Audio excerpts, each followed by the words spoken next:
Teacher burnout is closing down schools. What is a smile file? And can it be used as a tool for rejuvenation? All of this and more on this edition of the Weeklyish.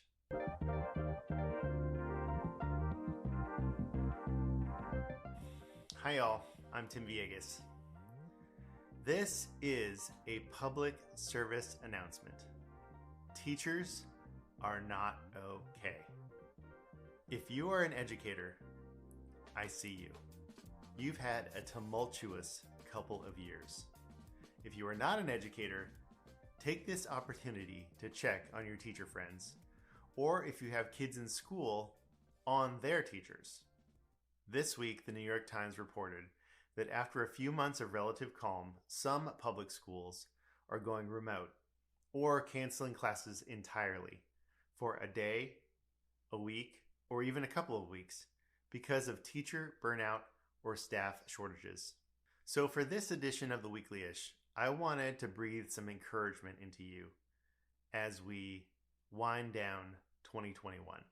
It is inevitable at certain points in your career as an educator that you will question, why did I become a teacher?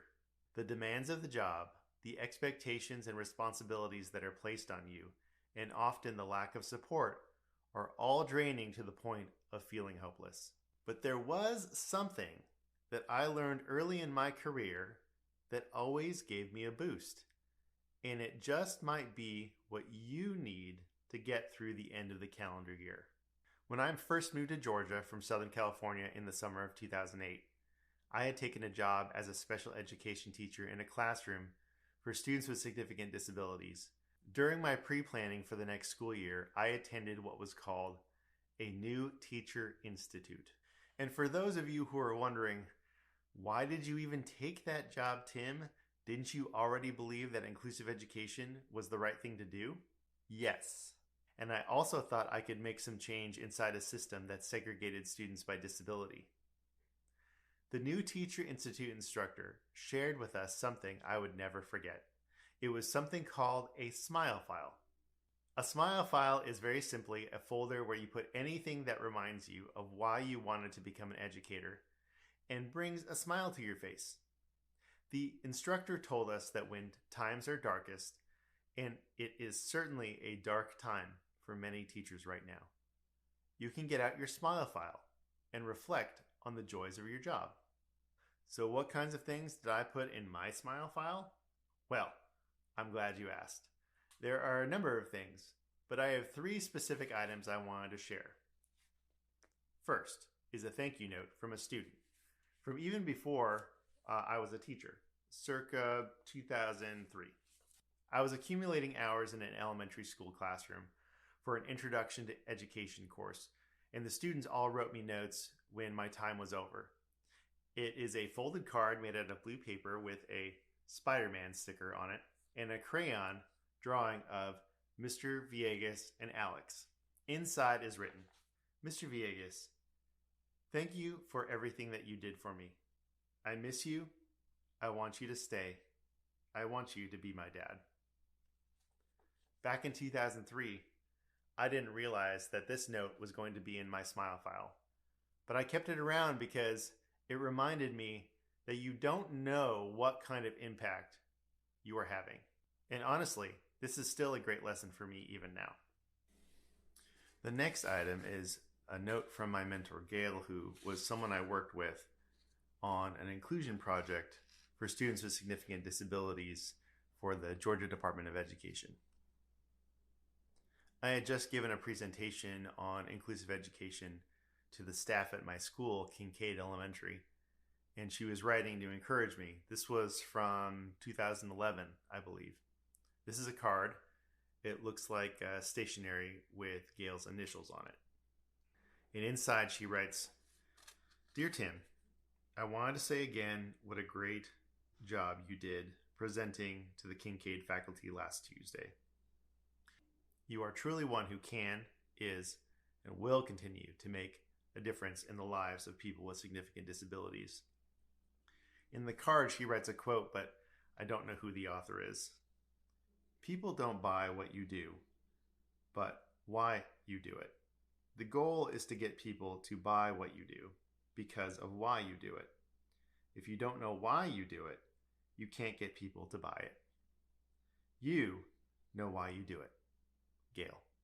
I appreciated this reminder because I often thought that if I could just get enough people to buy into my vision for inclusive education at my school, we could see some change. What I realized was that we did make change happen, but it doesn't last without leadership that continues the vision. And the final item in my smile file is a note from a friend and colleague, Patty. This one is from 2014. I had burned a CD of my first podcast interview with Julie Costin for Think Inclusive and given it to her to listen to. And here's her response. It is long, so this is only an excerpt. Hey Tim, first and foremost, please accept my apology for taking so long to listen to the podcast you gave me. I had never heard of Schools of Promise before, so that in itself was enlightening. The overwhelming message I got from this podcast was this: we need to bring the services to the students and not the students to the services. I loved it when Julie stated that nowhere in the law does it state that students have to be on grade level in subject areas. But it does state that modifications and accommodations are the law. And I also love that the whole point of special education is to provide services to same age level kids. How awful we must make children feel when they are with peers not of their same age. I'm interested in learning more about inclusion as a whole school model and would like to read her book for general ed and special ed teachers. Have you thought about doing this at Kincaid? No more pull-out, no more small group, everybody together? Thanks for inviting me to listen in. Patty. Wow. Even reading this now, I'm reminded of my why. Why I wanted to start Think Inclusive in the first place. I don't believe educators start out wanting to segregate students with disabilities into special classrooms, but their mindset and how our educational system is set up is a huge barrier.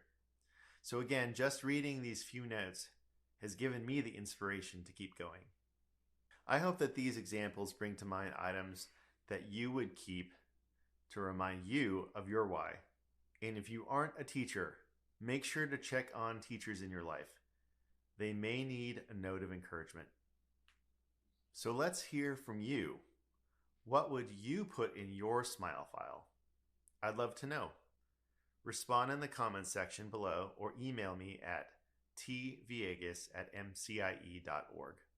That's it for this edition of the Weeklyish. If you want more, visit thinkinclusive.us, the official blog of MCIE, or visit mcie.org.